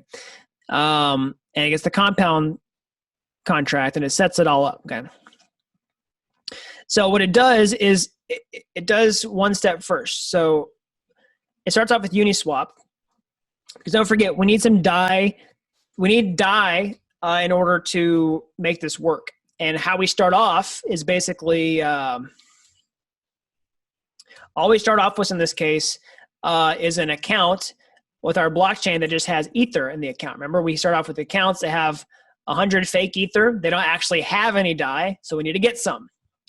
So what our script does is it actually goes to the Uniswap app and swaps ETH for DAI. Okay, it, of course, doesn't open a website and go here to do this, but don't forget, Uniswap is a cryptocurrency exchange powered by smart contracts of the blockchain.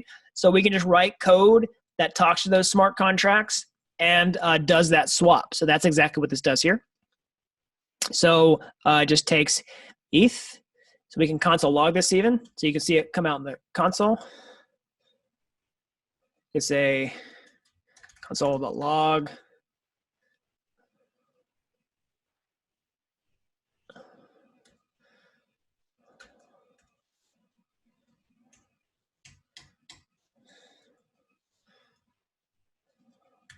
Okay.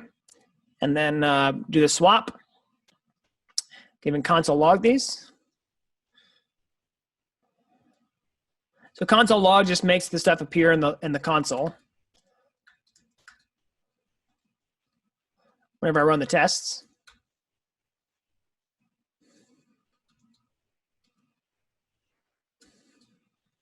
Okay. And then when the test, just make sure that these conditions are correct. So the first thing it does, it gives you DAI to actually do the flash loan and do the leverage yield farm. Okay.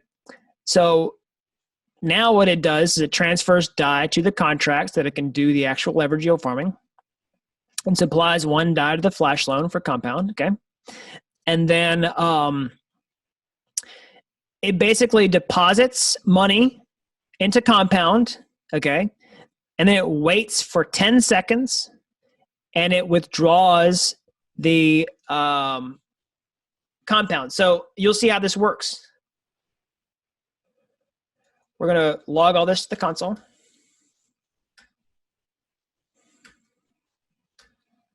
So you'll see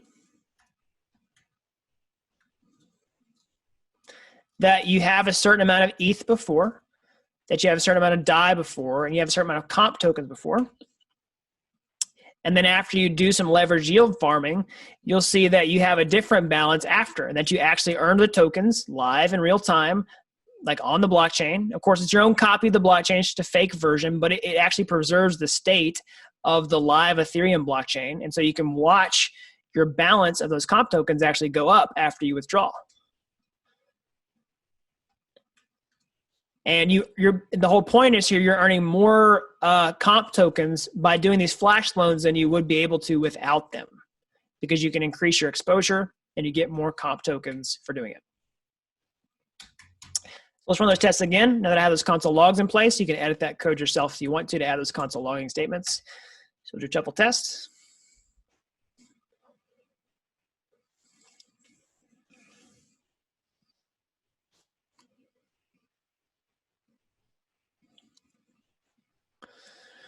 Okay, so you can see here's your ETH balance before, DAI balance before, here's your ETH balance after, your DAI balance after. You can see the ETH balance goes down, your DAI balance goes up. So it did a successful swap on Uniswap.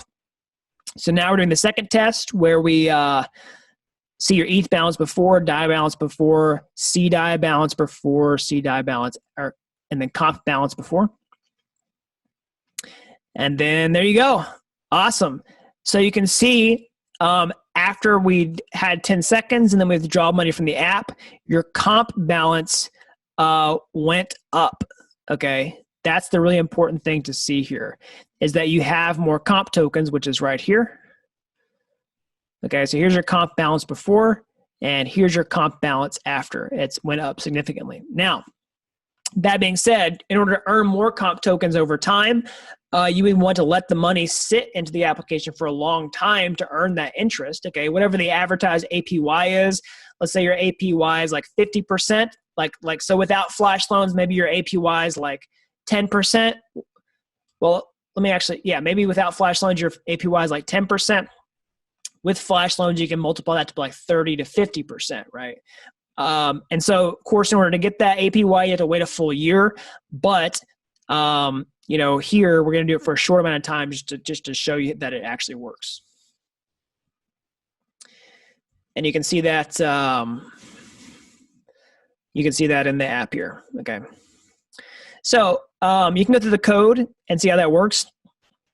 Again, this won't be step-by-step coding. I'm just going to give you the code solution.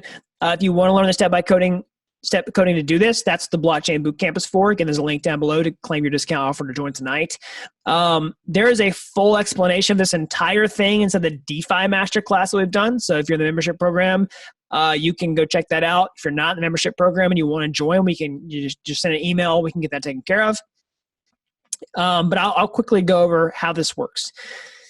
So it has the flash loan function, of course, but it has some sub functions that get called throughout this process. Okay, so the deposit DAI is basically takes the DAI in the smart contract, it puts it into Compound, and then it has a withdrawal DAI. So you wait some arbitrary amount of time, and you can click this withdrawal function, and what that does is it will take out a flash loan.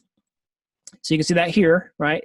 To pay that outstanding balance back, and then it will take all of your DAI and your comp out of the smart contract back into your personal wallet. Okay, and you can see all that here: handle withdrawal, handle deposit, and you have this safe sort of withdrawal token in case you get any tokens stuck in the contract.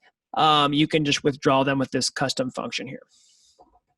So again, this particular contract, if you're going to put your own real money in it live on the mainnet, there is risk associated with this because it is leverage yield farming. You could face liquidation if you borrow too much money or something goes wrong with your interest. Okay, so there's risk as always, but this is the easiest solution for me to share with you that you can easily replicate the benefit of. Okay, so that's why I want to show you this.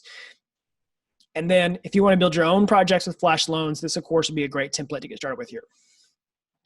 All right, so let's move into some Q&A time. If you have any burning questions, go ahead and drop them in the chat, and I will address each of those right now.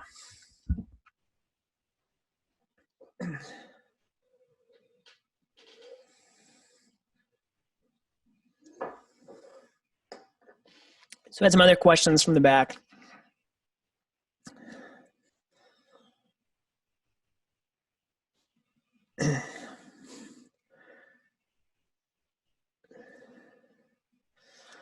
Somebody said Infura with wrong config.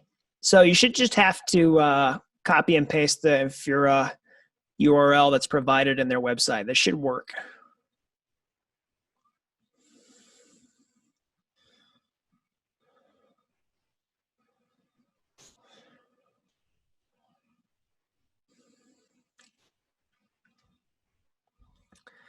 Somebody says they use Visual Basic Code. Yeah, VS Code works. Somebody says they don't even know what to ask. They're blown away. Yeah, so how do you program arbitrage opportunities across DEXs?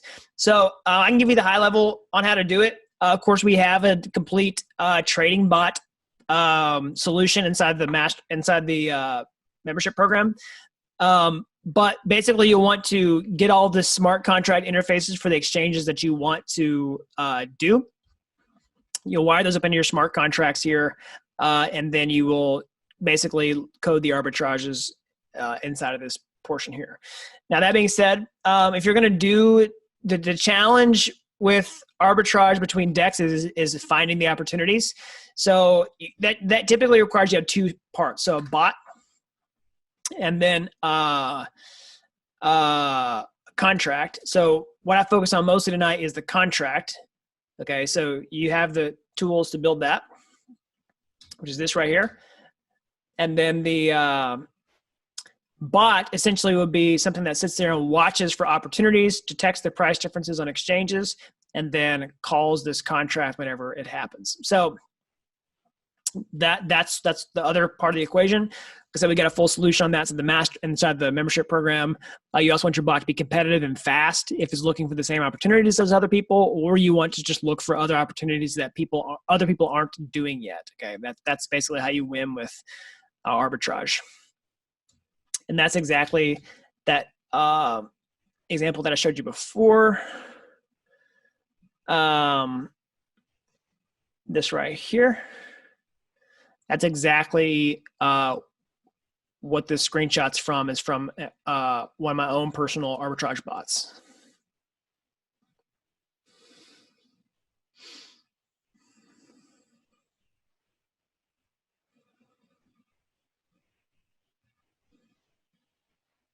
Somebody says, how much comp will be realized in this example of leverage yield farming? So it depends.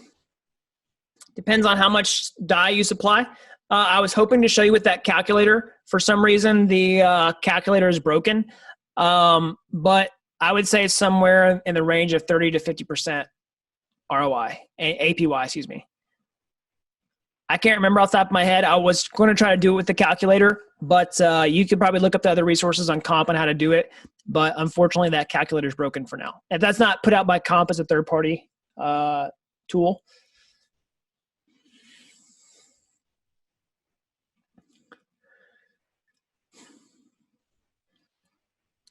Somebody says, how would you add a chain link oracle when seeking arbitrage opportunity? So you could add that oracle to your contract for sure. We have some chain link coding resources inside the membership program. We also have the chain link masterclass that would give you some ideas on how to do that. Somebody says, how do you extend the wait time? Does that have to be 10 seconds? No, it doesn't have to be 10 seconds. In the coding example here, you could extend this wait time as long as you wanted to. You could say, wait. You could change this wait function here. You'd have to calculate the number of seconds, or you could just change the code here to not deal with seconds.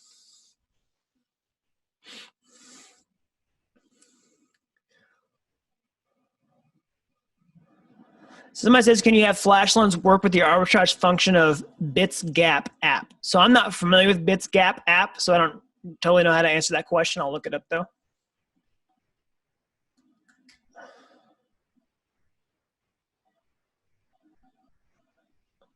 So I don't know anything about BitsGap. It doesn't look like.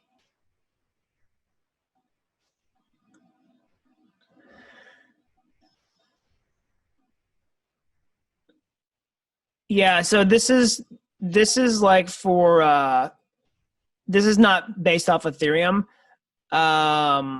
So I don't think you'd be able to do that.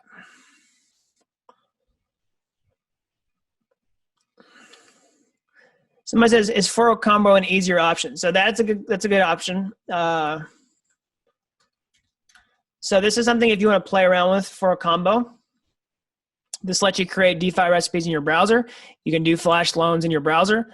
Yeah, you can do this. The problem with furrow combo is the limitations. You're limited to what they provide you. It's a great project. It's a great project. But if you want to really get advanced with your flash loans, you want to be able to customize the coding yourself. That's exactly what I'm going to show you tonight. And if you see some sort of arbitrage opportunity for a combo, you would of course have to sit there and trigger the opportunity yourself rather than writing a bot that connects to it.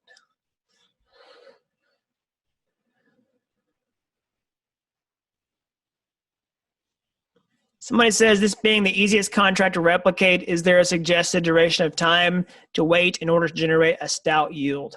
Yeah, it depends on how much money you're talking. In order to get the full APY, you of course want to wait a year, but I know most people don't want to wait a year to see returns. Yeah, you would at least want to wait. It's one of those things where it's like, if it was 100% APY, you'd have to wait a while to see your money double. The biggest thing is you want to make sure that you're not running risk of liquidations. The longer you wait, if there's any potential problems there, that'd be the biggest issue. So I'm going to show you the transactions also, what it would look like. So I showed you the transaction information before.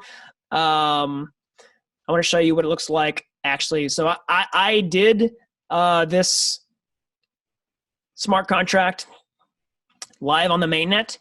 And so this is what it looks like if you were to do it. So when you deposit DAI, this is what it would look like for the transaction receipt. Okay, so taking out a flash loan from DYDX, supplying DAI, earning interest, and then withdrawing it like this. Okay. So this is what the transactions would actually look like on Etherscan. Of course, when you're forking Ganache, you don't see those transactions on Etherscan, but I just want to show you what they actually look like on Etherscan. Yeah.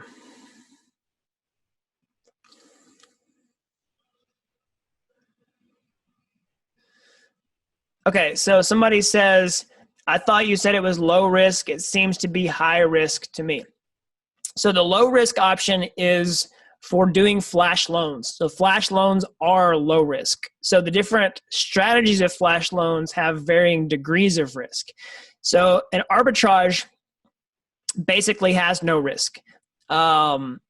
There's risk of you trying an arbitrage and wasting money on the gas fees, but there's no risk that you can lose the money that you're borrowing because there's zero money down in an arbitrage situation. If you're going to use the same thing's true for liquidations. If you're just processing liquidations, you're borrowing money with zero money down. There's no risk. If you're talking about doing leveraged yield farming where you're taking your own money and multiplying with flash loans, there is risk involved with that particular use case. But the reason I show you that particular use case is it's the easiest one for you to see an implementation of in real time that's always going to work. Okay, so something like trading bot, DEX arbitrage, I could show you a coding solution, but it's hard for me to just make sure it's going to work right now. You have to wait for an arbitrage opportunity to come up before you can trigger that. So that's what bot has to sit there, and wait for an opportunity to pop up, et cetera, et cetera. So this is a way that you can demo it, guarantee that you can see the results right now in real time, but there is some risk to this particular strategy if you're going to do it with your own money live on the mainnet. But if you just run the test on your local computer, there's zero risk.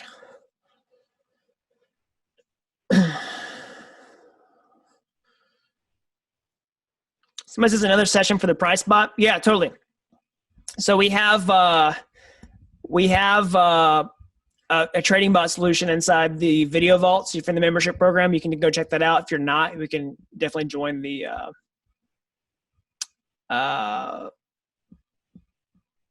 membership for that. So what about the third scenario with the liquidation on loans? So I don't have a coding solution tonight for that, but that's basically what you would do is you would look at those delinquent loans. You would code a smart contract with the flash loan tools that I provided you tonight. To do that, you would also want some sort of bot that calls the contract because you want to search out those loans at scale with a bot and then process them that way. So what is the max amount of time flash loans can be utilized? So just instantly for one transaction.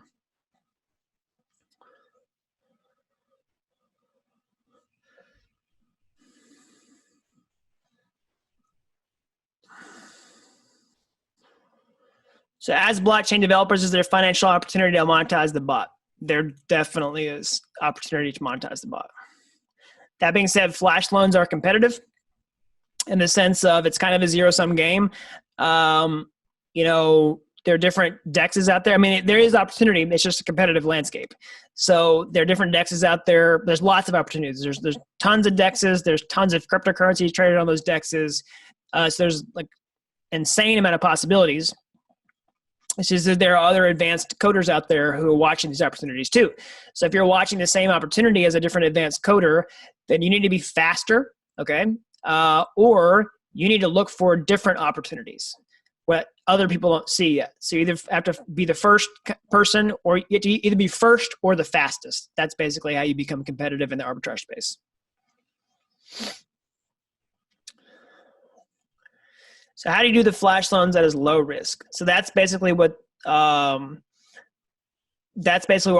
and liquidations would be. But there will be some competition for those, like I was just explaining. So somebody says, can I drill down again? What will be the downside in that scenario? So for for the DeFi leverage, essentially whenever you're supplying DAI, let's say 100 DAI to the app, and then you're multiplying that exposure to be like 300 DAI. If the borrow interest gets to be too high, okay, and it creeps into your collateralization factor, then your $100 that you initially deposited would be at risk.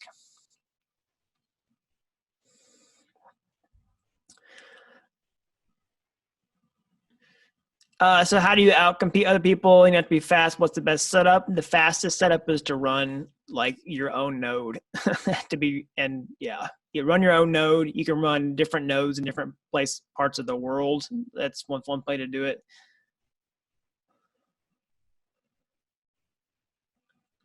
When you execute during testing, do you execute through the IDE or the console? I do it through the console.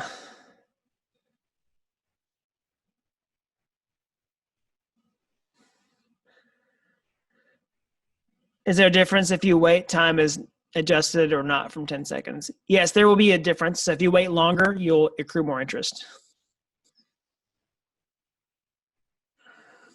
So is your arbitrage opportunity something that will be phased out in future versions of Ethereum? No, I don't think so. It's just it will get more competitive over time. Somebody says Foro Combo is not hosting Aave Flash loans at the moment. Okay, I guess I missed that they removed that from their platform.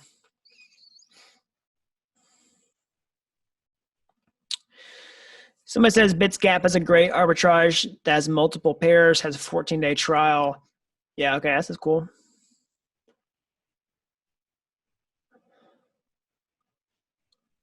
Can you code a smart contract to attempt to execute at a very specific time? So basically what you would do is code a bot that calls your smart contract. That's what I was saying before. You just create a smart contract that does what it's supposed to do. Then you code a bot that checks the time and does, a timed transaction. Somebody says liquidation is liquidation of principal, ? Yes, that's the case. Not necessarily your entire principal, just what it needs to cover the delinquency.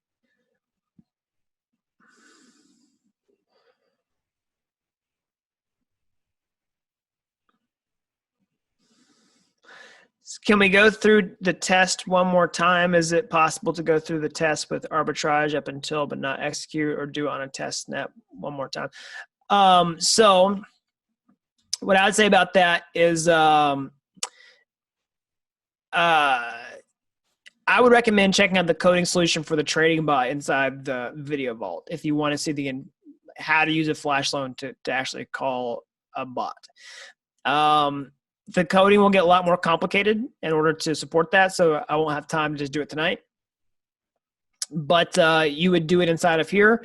And you, of course, could, if you want to test your own arbitrage strategies, of course, what I would recommend, here's a good piece of advice, is to go to the Flashloan providers and actually like find, I'm gonna give you some advanced instructions here, so you'll need to kind of like research on how to do this.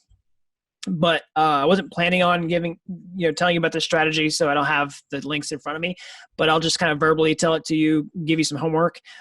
You can go look at the contracts, the actual smart contracts on Etherscan where people do flash loans. You can look at the transactions, and if you see an arbitrage example, you can take Ganache that we talked about tonight, where you can fork the Ethereum mainnet. You can basically tell Ganache to fork at a specific block number. Then go fork Ganache at the specific block number where that arbitrage opportunity took place, okay? And then just go reproduce it yourself. Like write the code that does the exact arbitrage that you saw happen on Etherscan, fork Ganache, freeze the state of the main Ethereum network at that point in time, write the code, test it out, see if it works. And then code your bot to test the Ethereum network against Ganache, see if it actually detects the arbitrage, and then make it fire. So that's a little bit of homework. I know that's not step-by-step instructions. I wasn't planning on showing that tonight, but that's some bonus for you. So is the bot part of the masterclass? The bot is part of a different masterclass that we have available inside of the membership program. So if you don't have access to that, you can definitely sign up tonight.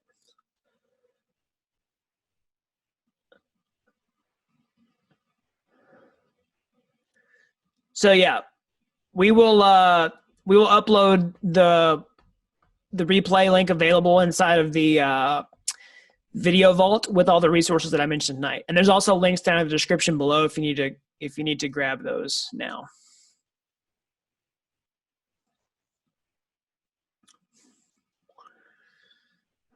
So yes, the trading bot is still profitable today.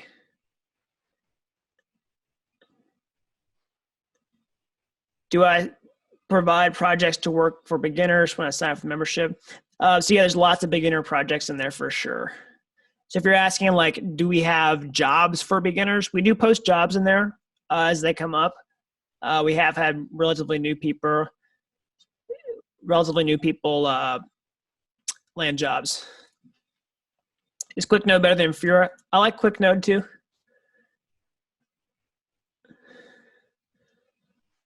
So just a heads up here, my Zoom call might run out after 2 hours. So I'm gonna try to wrap up these questions here pretty soon. If it does run out, my apologies, but I just have a 2-hour limit, I believe, on Zoom. So I'll go these last questions quicker. If you wait longer, can you keep it? So how can someone new to code and do this with low risk?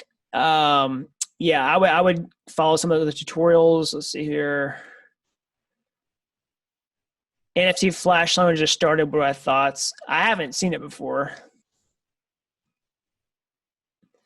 Of the 3 examples, which is the most reliable way to make money? The example I showed you tonight is the easiest way to make money. It's just has some risk associated with it. So do I lose comp tokens when I get liquidated? No, you'll keep the comp tokens.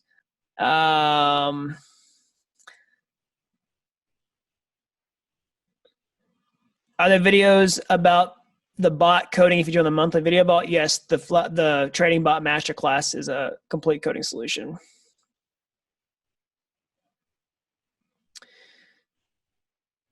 It's deep stuff. My head hurts, but I like it. Awesome.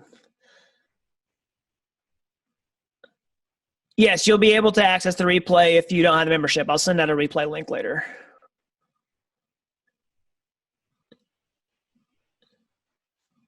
Awesome. So someone says definitely recommend the membership and the boot camp as well. Very cool. I would add new contracts for each pair.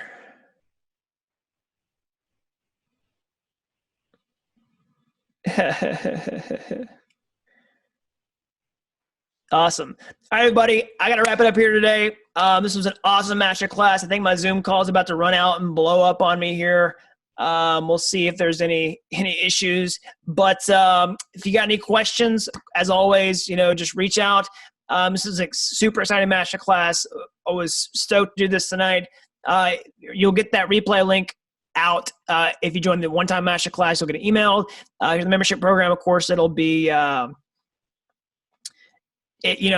be the link available in the video vault. So awesome, everybody who came out tonight. Great questions. Hope you all enjoyed this. Grab those resources down in the description below. And until next time, thanks for watching DAP University.